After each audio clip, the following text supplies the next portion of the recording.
A continuación vamos a tratar un ejemplo de diseño de una esquina de pórtico.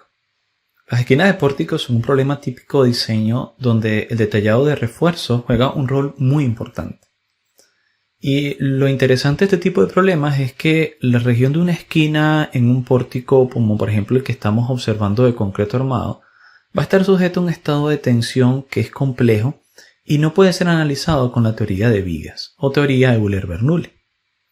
Es decir, que vamos a estar entonces en presencia de los conocidos como los D-regions o región D, y también puede ser conocida como región de discontinuidad. Por lo tanto, este tipo de regiones suelen diseñarse con reglas empíricas, que muchas veces no van a cubrir situaciones específicas, porque las teorías básicas no son aplicables. Y el siguiente análisis vamos a observar que precisamente se llevó a cabo para poder solventar esa deficiencia en la capacidad de análisis.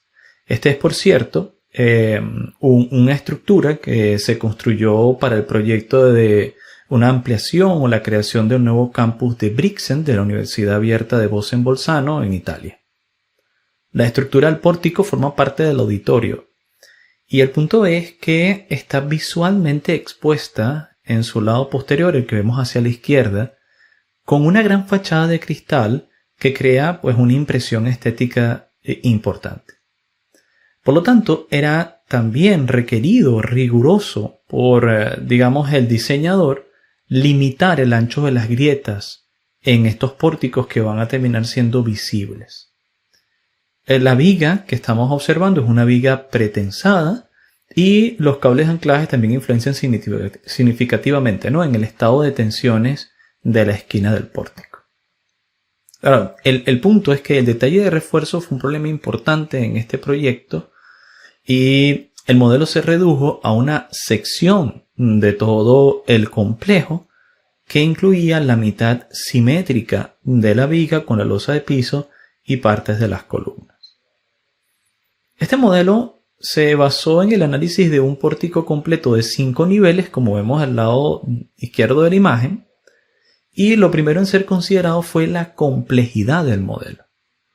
O sea, ¿qué tan lejos habría de llegarse para capturar el comportamiento de manera realista? Esa fue una pregunta que se hizo y que aprendimos a hacernos preguntas de este estilo antes de empezar a modelar en el módulo pasado, En módulos pasados donde decíamos que habría de desarrollarse una estrategia de modelado y mallado, contestando preguntas: ¿hasta dónde quiero llegar? ¿Qué es lo que me interesa? En este caso se consideraron dos modelos, un modelo bidimensional que está basado en el estado de tensión plana y un modelo tridimensional que estuvo basado en un estado tensional completo en tercera dimensión. Claro, en este punto vamos a ubicarnos de que esto fue realizado a principios de este siglo, o sea, por los años 2000. El punto de la selección del modelo tiene un fuerte impacto en el tiempo de cálculo por el tipo de computadores disponibles para la época. Y inclusive hoy en día siempre hay que tomar en cuenta, la capacidad del modelo. Entonces, el impacto en el tiempo del cálculo y la objetividad de los resultados fueron parte importante del tipo de modelo seleccionado. Por un lado, el modelo bidimensional es más simple y demanda menos tiempo. Puede que no capture, sin embargo, por otro lado, apropiadamente los efectos de confinamiento en la región del anclaje, con los cables de pretensión. Entonces tiene sus pros y tiene sus contras. Por el otro lado, el modelo TenDES, digamos que es más realista en tercera dimensión, pero tiene la desventaja de que requiere más tiempo para preparar los datos y la ejecución de los cálculos. Entonces, ¿qué se hizo en este caso? Se decidió utilizar un modelo bidimensional para obtener información global sobre el comportamiento de la estructura y para estudios paramétricos relacionados con la optimización estructural. Y luego se decidió utilizar un modelo tridimensional para el análisis detallado de esos casos que se hubieran seleccionado. Ahora bien, ese modelo numérico llegó a reflejar de manera muy realista la geometría y también el refuerzo, incluyendo 3 tipos de modelo de refuerzo. Se utilizó el llamado Smeared Reinforcement, que viene de la palabra en inglés para manchado, y es un tipo de inclusión en elementos finitos del acero de refuerzo como una propiedad interna del elemento. No se modela directamente el refuerzo como una línea. Y lo veremos más adelante, ese tipo de opciones que tenemos para el modelado. Ahora, para el refuerzo de la viga y la columna, sí que se utilizaron barras, que por cierto, esas barras no fueron smeared, sí que fueron modeladas con líneas y suelen ser de elementos tipo truss. Entonces tenemos acá una combinación de elementos tipo smeared o manchados que se utilizaron para los estribos y la losa, en general para todos los estribos y la losa, pero se utilizaron elementos tipo barras, específicamente truss, para el refuerzo longitudinal de viga y columna, así como para los cables pretensados. Más adelante es importante notar que veremos cómo modelar refuerzo con ambos tipos de metodologías, ¿ok? Tanto cuando se modela directamente como cuando se utiliza el método smeared, que viene incluido dentro del propio concreto. También se utilizaron dos modelos constitutivos para dicho concreto. En el caso de análisis de tensiones planas se usó un modelo basado en daño. Y para los análisis tridimensionales se utilizó un modelo de fractura plástica. Ambos modelos emplean la misma aproximación para determinar el agrietamiento en tensión, que está basado en grietas smeared, es decir, manchadas. Está basado también en bandas de agrietamiento y energía de fractura. Acá vuelvo a hacer un paréntesis porque es importante mencionar que en las siguientes clases nosotros vamos a abordar los conceptos fundamentales detrás de estos modelos constitutivos. Acá se utilizó una función exponencial de Horchik para la ley de apertura de la grieta. Lo dejamos ahí establecido en las listas de modelos constitutivos, pero aunque el nombre pueda parecer, digamos, complejo, esto no es más que una típica representación parabólica que relaciona la tensión en tracción con el ancho de la apertura ficticia de la grieta. Entonces, mientras mayor sea la apertura, menor será la capacidad de absorción de tensión, que tiene un decaimiento exponencial. La respuesta en compresión para el caso de la tensión plana se basó en un daño ortotrópico con la función de falla de Kupfer, que nuevamente otra vez hay un nombre acá interesante, pero eso no es más que una función de plasticidad en concreto que tiene una aplicación muy específica para tensión uni y bidimensional. Entonces, claro, como estamos hablando de un estudio de tensión plana, los modeladores decidieron utilizar la función de falla de Kupfer. Sin embargo, en análisis tridimensional se utilizó la teoría de flujo plástico con una superficie de excedencia de Mentren-Williams. Acá nuevamente hacemos, digamos, un acotamiento que nosotros vamos a utilizar otro tipo de superficie de excedencia para el concreto, también basados o muy parecidos a los que se están utilizando acá, ¿no? Entonces, vamos a ver en parte estos y otros elementos que pueden ser utilizados como modelos constitutivos en concreto. Y otro punto es que se utilizó un ablandamiento posterior a la carga pico, tanto en tracción como en compresión. Es decir, que cambia obviamente la inclinación, quizás, y de hecho se vuelve negativa la inclinación de la relación de formación-esfuerzo cuando se pasa de esa carga tipo. Ahora, se hizo en primer lugar un análisis de estado de servicio y luego se pasó a hacer un análisis de estado límite. En el caso del estado de servicio, el objetivo primario de este análisis fue determinar el ancho de grieta bajo esa carga de servicio en la esquina del pórtico, es decir, en el extremo lateral izquierdo. Fue difícil calcular esas grietas con la teoría de vigas, como ya habíamos mencionado, por lo tanto se empleó una simulación por elementos finitos. Y los patrones resultantes de agrietamiento que ustedes pueden empezar a observar en la imagen se muestran que pues, fueron bastante realistas, ¿no? Tanto para el modelo 2D como para el modelo 3D. En el caso del modelo 2D, el máximo ancho de grieta de la esquina del pórtico fue de 0.28 milímetros, ¿sí?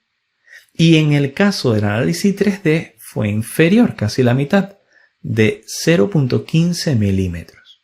Eso fue el máximo ancho de grieta que fue capturado por la simulación. Ambos fueron calculados asumiendo un espaciamiento entre grietas de 100 milímetros. Y acá vuelvo a hacer una acotación, porque noten que aquí el espaciamiento de grieta es un parámetro. Es un parámetro que en este caso va a venir dado de forma indirecta por el tamaño del elemento. Sí, lo veremos más adelante, pero en este caso es un parámetro. Y noten que aquí las grietas están siendo representadas en ambas imágenes de una forma bastante homogénea, ¿no? La separación realmente se está cumpliendo de forma general. Entonces, ¿qué queremos decir con eso? Que cuando ustedes van a utilizar este tipo de modelos constitutivos para análisis avanzados, los modelos constitutivos ya no tienen 2 o 3 variables. Ya no es solamente cuestión de definir el módulo de elasticidad, el coeficiente de Poisson o los esfuerzos límite. Ahora hay una serie de parámetros extra que también habrá que tomar en cuenta. Por ejemplo, el ángulo de dilatancia, por ejemplo, la separación entre grietas y así por el estilo. Y muchas veces esto es una de las cosas más complejas, más difíciles de llevar a cabo con este tipo de análisis porque no son fáciles de obtener. En algunas oportunidades será necesario hacer ensayos de laboratorio. Y en otras oportunidades otro tipo de investigación, bibliografía y así por el estilo.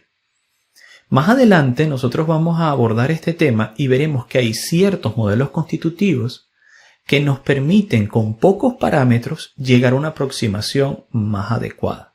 Y la verdad es que mientras menos parámetros utilicemos para describir el mismo problema, mejor es el modelo constitutivo.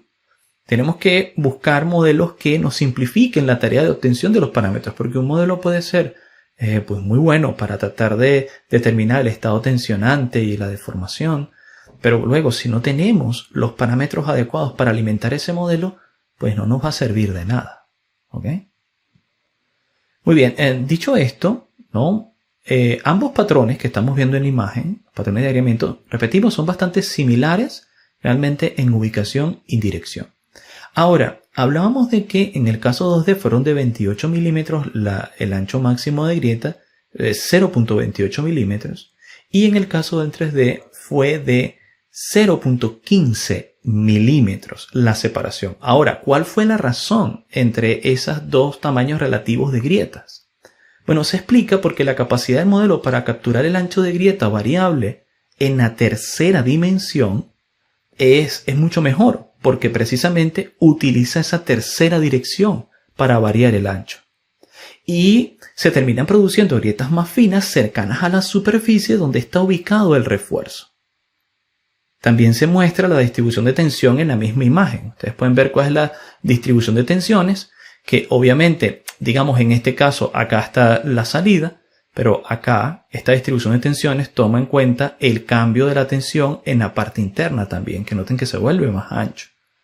Entonces, por lo tanto, en tercera dimensión se produjeron menos aperturas en la superficie externa, obviamente, debido a la contribución de la tercera dimensión. El espaciamiento entre grietas también se examinó como un parámetro. Nosotros dijimos que esto es un parámetro de entrada, así que hubo que realizar análisis para poder determinar. Realmente el modelo de agrietamiento está basado en mecánica de fractura de grieta, donde en realidad el ancho de la grieta dentro del pórtico es independiente del tamaño del elemento finito utilizado. O sea, realmente ese modelo constitutivo de la grieta, modelo reológico de la grieta, no toma en cuenta el tamaño del elemento para determinar el ancho de la grieta. Las grietas se desarrollan naturalmente a medida que se producen deformaciones unitarias que implican la ruptura del concreto. La cuestión es que este tipo de simulación funciona bien para una única grieta. O sea, esto suele ser muy utilizado en, digamos, ingeniería mecánica, donde uno lo que quiere ver es la aparición de una cierta grieta por efectos de fatiga o cualquier otro tipo y ver su desarrollo. Pero en el caso del concreto armado, concreto reforzado, donde nosotros vamos a tener no una, sino múltiples grietas paralelas de un espesor similar, puede que una grieta no termine de desarrollarse debido al efecto de los refuerzos. Entonces, el espesor de la grieta, en este caso, tiene que incluir no solamente una única grieta, sino múltiples grietas, y para poder tomar en cuenta esa separación entre las múltiples grietas, se utiliza el tamaño del elemento en cuestión para asumir esa separación. ¿Okay? No es porque el modelo arreológico de la mecánica de fractura incluye el tamaño del elemento, sino para que Cuando hacemos una simulación en concreto armado, tenemos que tomar en cuenta el paralelismo de grietas producidas y también que su crecimiento y desarrollo va a depender del propio acero, ¿okay? Del acero de refuerzo. Por lo tanto, no es tan sencillo la manera de aproximarse. Y eso nos lleva a incluir una nueva variable, como ya hemos mencionado, que es la variable del espaciamiento, que en este caso va a venir dada por el tamaño de los elementos, ¿vale? Por lo tanto, podríamos haber obtenido anchos de grietas distintos con distintos espaciamientos. Acá era requerido, por lo tanto, debido a que también va a depender del ancho del elemento, un análisis de convergencia de malla, ¿ok? Y fue realizado. También debe tenerse en cuenta que el modelo de fisura anterior incluye los efectos de ablandamiento por deformación en las fisuras y también se incluye el efecto de rigidez por tensión, debido a la contribución de las regiones de hormigón que no están fisuradas o que están parcialmente fisuradas y que todavía se asume que tienen cierta capacidad, ¿vale? Entonces, nosotros estamos acá, obviamente, tomando en cuenta factores o conceptos que hemos visto anteriormente. Ya antes habíamos visto lo conocido por la rigidez por tensión, ¿okay? En el caso dado de diseño, la precisión de modelo no puede examinarse fácilmente y tenemos que confiar en una validación separada a través de datos experimentales que sí se han conocido. Casos parecidos en pretensión. Se utilizaron acá algunas pruebas, como las pruebas de Hart en 1977 y Brahms en 1990. Lo que sirve también acá para ilustrar que en algunas oportunidades no es tan fácil evaluar el elemento finito con cálculos manuales. Entonces lo que se hace es buscar ensayos parecidos y tratar de darle una razón de ser, un raciocinio a los resultados obtenidos, que nos ayuden a, por lo menos, identificar la lógica, un criterio lógico de carga. Ahora bien, por último, se hizo también un análisis de estado último. O sea, después de examinar las condiciones de carga de servicio, la carga se incrementó aún más y se evaluó la carga de falla última y el modo de falla correspondiente. El análisis completo se realizó para dos tipos de comportamiento luego del pico máximo de tensión del concreto en compresión. El primer tipo fue descrito, que se llama acá en la imagen, usted puede observarlo como falla frágil, ¿sí? Brittle, falla frágil, es porque se utilizó un ablandamiento lineal según Van Meer, que no es más que una relación de una recta que va disminuyendo el F sub C, la capacidad del concreto, en función de que vaya aumentando el espesor de la grieta hasta que se vuelve totalmente cero. Eso es lo que nosotros llamamos un ablandamiento lineal según Van Meer, ¿okay? Entonces son relaciones que no es más que buscar la relación entre la progresión de las grietas y la disminución de la capacidad mecánica del concreto. Ese fue el primer tipo de falla estudiado, un tipo de falla frágil con ablandamiento. El segundo tipo de falla estudiado fue un tipo de falla dúctil donde se utilizó plasticidad perfecta, ¿sí? Donde entonces tenemos una línea inclinada hasta el límite y luego en ese límite de plasticidad la recta es totalmente horizontal, es una meseta, ¿ok? En este caso tenemos el segundo extremo, donde se sobreestima la ductilidad. Entonces la respuesta para ambos modelos y dos tipos de ablandamiento por compresión se puede ver en el caso de la gráfica, ¿no? Donde podemos ver la falla que es frágil con esta línea un poco más clara, tanto en 2D como en 3D, y la falla que es dúctil, ¿sí? Este es el 2D y este es el 3D, y la falla que es dúctil, noten que es prácticamente la misma en tercera y en segunda dimensión. Ahora, en el caso de las fallas frágiles, podemos observar inestabilidades estructurales. Nosotros ya estamos en este punto acostumbrados a ese nombre, una inestabilidad estructural. Claro, no es una inestabilidad estructural producida por pandeo, sino por progresión de rieta y reacomodo de los elementos, ¿ok? En el modelo frágil de 2 dimensiones se muestra una inestabilidad local con una carga de 3.2 veces la carga de servicio, porque noten que aquí está la carga de servicio y a unos 3.2 veces la carga de servicio empieza a verse una inestabilidad, ¿ok? Un ablandamiento y una inestabilidad. En esta etapa se inicia la falla por compresión del hormigón fisurado en la esquina del marco, y hay que tomar en cuenta que esta región está bajo un fuerte efecto local de anclaje del tendón pretensado. Entonces la rotación de la esquina debido a la falla frágil causa una disminución temporal de la carga, y luego la carga aumenta nuevamente hasta que se agota la capacidad de flexión en el centro del pórtico, ¿sí? Entonces, acá podemos observar, pero que realmente la capacidad última, luego que se produce la primera fractura, lo que se consigue es prácticamente el mismo valor, ¿ok? La distribución de fuerzas internas también fue confirmada, ¿no? Por cambios de distribución de momentos de navío. Un comportamiento similar, pero quizás con una mayor capacidad de carga, fue verificado en el caso de la falla frágil para tercera dimensión, ¿ok? En este caso, la inestabilidad local fue menos pronunciada y la carga pudo aumentarse significativamente hasta un máximo de 75 kN por metro después de la rotura por compresión parcial en la esquina del marco. Entonces, ¿por qué podemos decir que el modelo 3D, cómo se explica que el modelo 3D tenga una mayor carga última? Bueno, esto se explica por la mejor capacidad de la esquina para resistir momentos cuando se incluye el confinamiento lateral, que no fue tomado en cuenta en 2 dimensiones. Nuevamente, la tercera dimensión nos ayuda a acercarnos a una descripción más exacta. A pesar de esa rotura frágil parcial del hormigón en la esquina del marco, la estructura igualmente mostró una ductilidad relativamente grande, ¿no?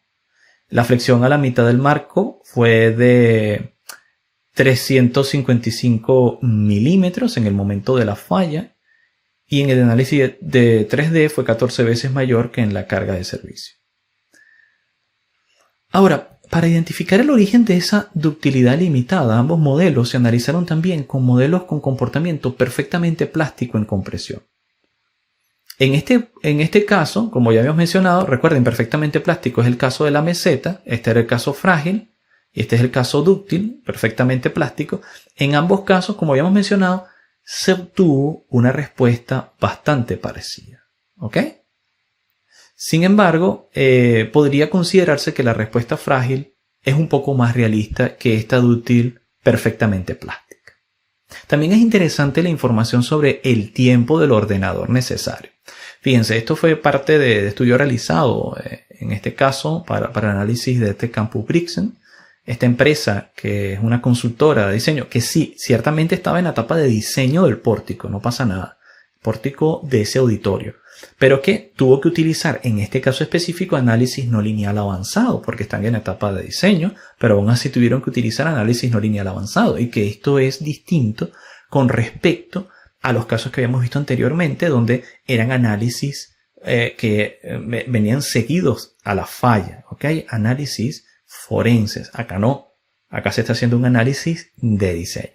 Claro, estamos hablando de 1999, ¿sí? por los 2000, o principios de este siglo, y bueno, podemos observar que el número de elementos acá, bueno, primero no eran despreciables, ¿no? Obviamente en tercera dimensión había mucho más elementos, y la cantidad de pasos de carga requerido va aumentando, pero noten los minutos que requieren, ¿no? Hay una diferencia drástica entre la cantidad de tiempo computacional requerido para un análisis bidimensional para un análisis tridimensional, ¿sí? Entonces, en este caso fueron prácticamente 3 horas por análisis. 3 horas por análisis. ¿Cuántos análisis tuvieron que llevar a cabo? Estamos seguros de que tuvieron que llevar a cabo decenas de análisis. Esto no es que usted todo lo verifica y listo, ya salió. Son procesos iterativos donde se van probando diversas opciones hasta que se consigue la solución adecuada, ¿sí? Para poder determinar la mejor manera de reforzar la estructura, dado la información que nos va dando iterativamente el análisis. Pero noten que si cada análisis dura 3 horas, no es cualquier cosa. No es cualquier cosa. Claro, esto fue un análisis hecho con un computador de esa época, ¿sí? Un computador Pentium 4. Obviamente estos tiempos se disminuirían drásticamente con computadores en la actualidad, y mucho más si nosotros pudiéramos utilizar capacidad en la nube, donde podemos alquilar potencia computacional. Pero también vean que el modelo no es súper complejo. Es un modelo bastante simple. Acá solamente estamos tomando un pórtico de la estructura para 5 niveles. O sea que si ustedes trataran modelos realmente complejos, vuelve a ser un problema el hecho de que uno tenga que tomar en cuenta lo de la capacidad computacional. ¿ok? Por cierto, acá se está hablando de casos de carga, lo que obviamente implica que hubo de utilizarse métodos iterativos para la solución. Y algo interesante es que la carga se impuso en pasos de carga con un esquema de iteración Newton-Raphson hasta la carga de servicio, ¿sí? Y luego que se supera la carga de servicio, empieza a utilizarse el método de Riggs o longitud de arco, hasta que continúa la falla. ¿Por qué? Bueno, ya lo entendemos nosotros por lo que hemos aprendido en módulos anteriores, pero estos modeladores, especialistas que estaban haciendo esta consultoría, obviamente sabían lo que estaban haciendo. Es decir, se utilizó el método de Newton hasta este borde y después de aquí en adelante, como ellos estaban percibiendo que había una inestabilidad estructural, las inestabilidades estructurales se capturan mejor por el método de longitud de arco. Entonces ellos cambian después de cierto punto donde, bueno, hasta acá nosotros podemos esperar que funcione Newton-Raphson, pero acá pueden aparecer inestabilidades, utilizaron el método de longitud de arco, lo que por cierto también aumenta el costo computacional, ¿no? Pero acá empiezan a verse esos conceptos, rescatar esos conceptos que hemos estado viendo, no nos olvidamos. O sea, sigue siendo muy importante que entendamos los conceptos de Newton-Raphson, que se haya entendido el concepto de longitud de arco, cuándo es que es más adecuado utilizar un método u otro. Muy bien, entonces, conclusiones. Podemos ver entonces que el análisis no lineal realmente es una herramienta eficaz para optimizar el detallado de refuerzo en las etapas de diseño, no solamente desde el punto de vista de análisis forenses. El análisis tridimensional realmente es más útil para evaluar la anchura de las fisuras en la esquina del marco y el modo de fallo, porque describiría mejor los efectos de confinamiento en el comportamiento del hormigón. Sin embargo, tampoco despreciamos el análisis bidimensional porque podría considerarse como una estimación segura, sabiendo entonces que obviamente requiere mucho menos tiempo de ordenador y que puede utilizarse para estudios paramétricos, es decir, para ir variando ciertos anchos, ciertos largos, ciertos espesores, tener una idea generalizada, luego se puede hacer por condensación estática un corte, hacer un submodelado y pasar ya a un análisis tridimensional específico en ciertas zonas, ¿ok? Entonces, sin duda alguna, podemos ver que los análisis no lineales de concreto armado son útiles incluso en la etapa de diseño.